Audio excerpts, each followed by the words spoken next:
Sitarama project pump house trial run ను మంత్రులు ఉత్తమ్ కుమార్ రెడ్డి, తుమ్మల నాగేశ్వరరావు, పొంగులేటి శ్రీనివాసరెడ్డి ప్రారంభించారు. అనంతరం పుసుగూడెం, కమలాపురం పంప్ హౌస్లను మంత్రులు పరిశీలించారు. భద్రాద్రి సీతారామ ప్రాజెక్టు 2-3 లిఫ్ట్ ఇరిగేషన్లను సీఎం రేవంత్ రెడ్డి ఆగస్టు 15న ప్రారంభిస్తారని ఉత్తమ్ కుమార్ రెడ్డి తెలిపారు. ఇక అదే రోజు 2 లక్షల రుణమాఫీ ప్రకటిస్తామన్న ఉత్తమ్ ఏటా 6 లక్షల ఎకరాలకు నీరు ఇవ్వాలనే సంకల్పంతో ఉన్నామన్నారు. రాష్ట్ర ప్రభుత్వ సంకల్పానికి అనుగుణంగా నీటిపారుదల శాఖ అధికారులు పనులు వేగవంతం చేయాలని ఉత్తమ్ అన్నారు.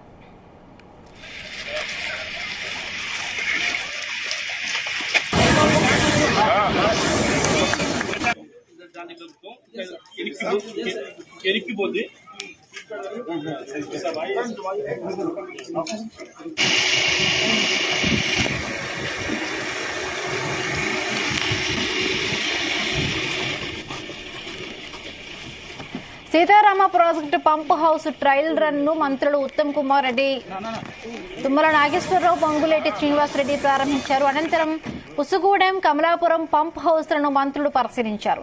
భద్రాద్రి సీతారామ ప్రాజెక్టు 2-3 లిఫ్ట్ ఇరిగేషన్లను సీఎం రేవంత్ రెడ్డి ఆగస్టు 15న ప్రారంభిస్తారని ఉత్తమ్ కుమార్ రెడ్డి తెలిపారు. ఇక అదే రోజు 2 లక్షల రుణమాఫీ ప్రకటిస్తామన్న ఉత్తమ్ ఏటా 6 లక్షల ఎకరాలకు నీరు ఇవ్వాలనే సంకల్పంతో ఉన్నామన్నారు. రాష్ట్ర ప్రభుత్వ సంకల్పానికి అనుగుణంగా నీటిపారుదల శాఖ అధికారులు పనులు వేగవంతం చేయాలని ఉత్తమ్ అన్నారు.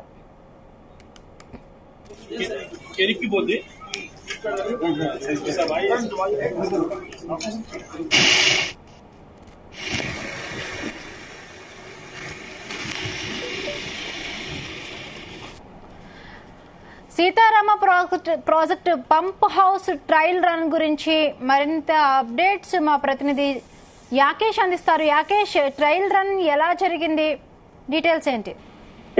Good evening Himabindu.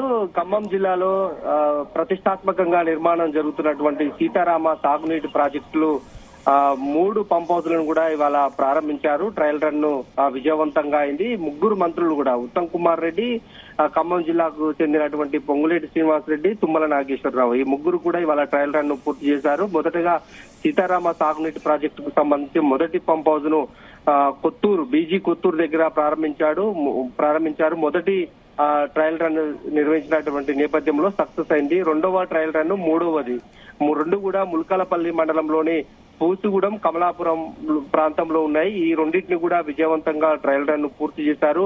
3 పంప్ హౌస్లను కూడా ఈ సీతారామ ప్రాజెక్టు ద్వారా నిర్మిస్తున్నారు. వీటిని ట్రయల్ రన్ ను పూర్తి అయ్యాక ప్రాజెక్టును ప్రారంభించాలన్న ఉద్దేశంతో ప్రభుత్వం వెళ్తుంది. ఈ నేపథ్యంలోనే 3 పంప్ హౌస్లను కూడా విజయవంతంగా ట్రయల్ రన్ ను పూర్తి చేశారు. ఈ నెల 15వ తేదీన సీఎం రేవంత్ రెడ్డి ఖమ్మం జిల్లా పర్యటనలకు వస్తున్నారు. ఈ క్రమంలోనే అదే రోజు ప్రాజెక్టును ప్రారంభిస్తున్నారు. దాదాపు 10 లక్షల ఎకరాలకు సాగునీరు అందించాలన్న ఉద్దేశంతో గత ప్రభుత్వం దీనిని శంకుస్థాపన చేసింది.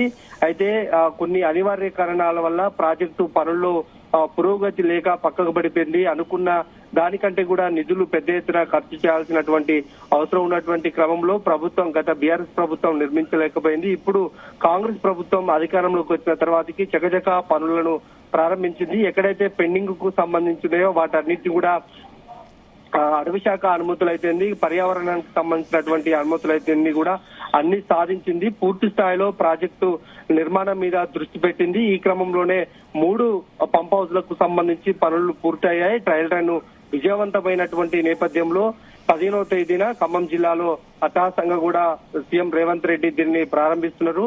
అయితే మొదటి దశలో దాదాపుగా 1.5 ఎకరాలకు సాగునీరు అందుతుంది. దాని తర్వాతకి ఇంకా పనులు కొనసాగుతున్నటువంటి నేపథ్యంలో వచ్చే ఆగస్టు నెల వరకు, అంటే ఇంకా సంవత్సరం కాలం పాటు ప్రాజెక్టుని పూర్తి స్థాయిలో నిర్మాణం చేసి రైతాంగానికి అందుబాటులోకి తెచ్చే విధంగా ప్రక్రియ కొనసాగుతుంది. అయితే ఈ తెలంగాణ ప్రభుత్వంలో శంకుస్థాపన జరిగినటువంటి ప్రాజెక్టుకు కాంగ్రెస్ ప్రభుత్వము ఈ వచ్చిన 8 నెలల కాలంలోనే చకచక పనులైతే చేసిందని చెప్పుకోవచ్చు. నిరంతరం మంత్రి అటు తుమ్మల నాగేశ్వరరావు, పొంగులేటి శ్రీనివాసరెడ్డి ఇద్దరు కూడా దీని మీద ఒక ప్రత్యేకమైన దృష్టి పెట్టి ప్రాజెక్టును ఒక రూపకల్పన కోసం తీసుకొచ్చారని స్పష్టంగా అర్థమవుతుంది. ఈ క్రమంలోనే ప్రాజెక్టు గనక పూర్తి స్థాయిలో అందుబాటులోకి వస్తే గోదావరి జిల్లాలను ఈ ప్రాజెక్టు ద్వారా జిల్లా రైతాంగానికి అందిస్తున్నారు. అయితే ఇప్పటికే 10 లక్షల ఎకరాలు ఖమ్మం ఉమ్మడి జిల్లాతో పాటు పక్కనున్నటువంటి మహబూబాబాద్ జిల్లాకు కూడా ఈ సాగునీరు అందుతుంది. దీంతో పంటలు ఇప్పటికే 2 పంటలు రైతాంగం సాగు చేస్తున్నటువంటి క్రమంలో 3వ పంట కూడా చేసే అవకాశం ఉంటుంది. ఈ తెలంగాణ ప్రభుత్వము అంటే కాంగ్రెస్ ప్రభుత్వం పూర్తి స్థాయిలో రైతుల పక్షపాతి కనుక ఈ ప్రాజెక్టును రైతులకు అంకితం చేసే విధంగా రేవంత్ రెడ్డి కూడా 15వ తారీఖున ప్రారంభించబోతున్నారు. అదే రోజు 2 లక్షల రుణమాఫీకి సంబంధించి కీలకమైన ప్రకటన చేస్తారు. యాకేష్, అంటే కేసీఆర్ హయాంలో ఇరిగేషన్ ప్రాజెక్టులకు సంబంధించి కూడా చాలా ప్రాజెక్టులన్నీ కూడా నెమ్మదిగా సాగాయని చెప్పి ఇప్పుడు కాంగ్రెస్ ప్రభుత్వం ఆరోపిస్తున్న నేపథ్యంలో ఇప్పుడు చకచక అంటే వాళ్ల మీద పోటీ అనుకోవాలో లేకపోతే ఇవన్నీ ఇప్పుడు స్పీడ్ గా చేసే క్రమంగా కూడా ప్రాజెక్ట్స్ అన్ని కూడా చేస్తున్నారు. సో వీటిలో ఎంతవరకు అంటే మనం చూసాం గత ప్రభుత్వ హయాంలో ప్రాజెక్టుల విషయానికి సంబంధించి కూడా చాలా వరకు నాణ్యత లోపం వల్ల చాలా కుంగిపోయిన పరిస్థితి ఉంది. సో ఇప్పుడు ఈ వీటిలో ఎలాంటి ప్రమాణాలు పాటించబోయే అవకాశం ఉంది? ఎలాంటి విమర్శలు వస్తున్నాయి బీఆర్ఎస్ ప్రభుత్వం నుండి? బీఆర్ఎస్ ప్రభుత్వము ప్రాజెక్టుల రూపకల్పనకు శ్రీకారం చుట్టినప్పటికీ కూడా తక్కువ నిధులు అంటూ ప్రాజెక్టులను ప్రారంభించింది. దాని తర్వాతకి అక్కడ ఉన్నటువంటి పరిస్థితుల నేపథ్యంలో పెద్ద ఎత్తున కూడా ఒక్కసారిగా భారీగా నిధులు పెంచినా కూడా పూర్తి స్థాయిలో ఖర్చు చేసినప్పటికీ కూడా ఎక్కడ కూడా ప్రాజెక్టు నిర్మాణాలు ఒక కొలిక్కి రాలేదు.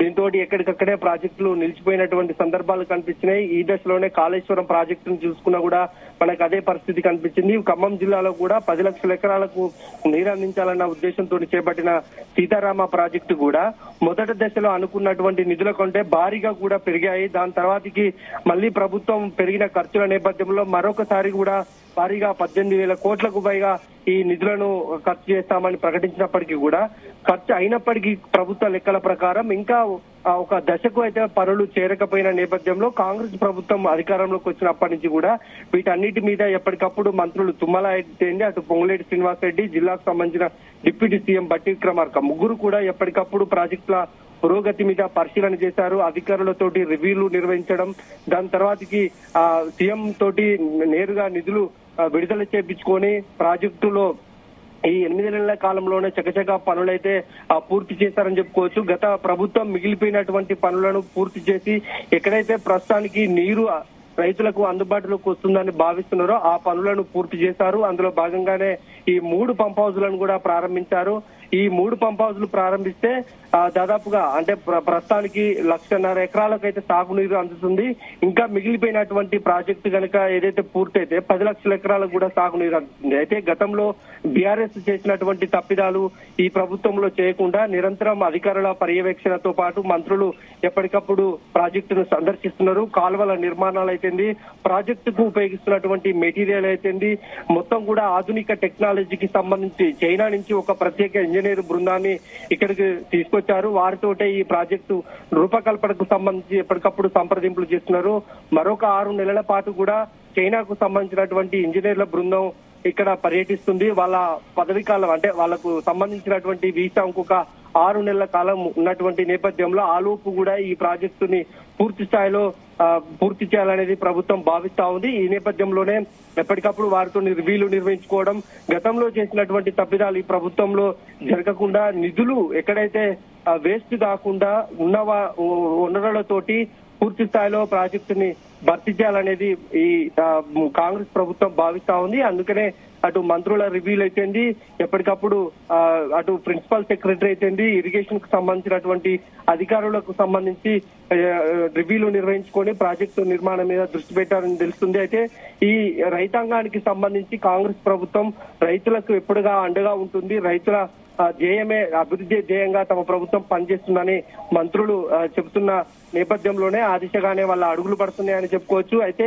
ఈ ప్రాజెక్టుతో పాటు తెలంగాణలో ఉన్నటువంటి అనేక ప్రాజెక్టులు ఇంకా పూర్తిగా నిర్మాణంలోకి ఇంకా రాలేదు. వీటన్నిటిని కూడా ఒక్కొక్కటిగా వెలికి తీసి ఎక్కడైతే అతృప్తిగా నిర్మాణాలు ఉన్నాయో వాటన్నిటిని కూడా భర్తీ చేస్తామని ఇప్పటికే మంత్రులు ప్రకటించినటువంటి సందర్భం ఉంది. బిందు.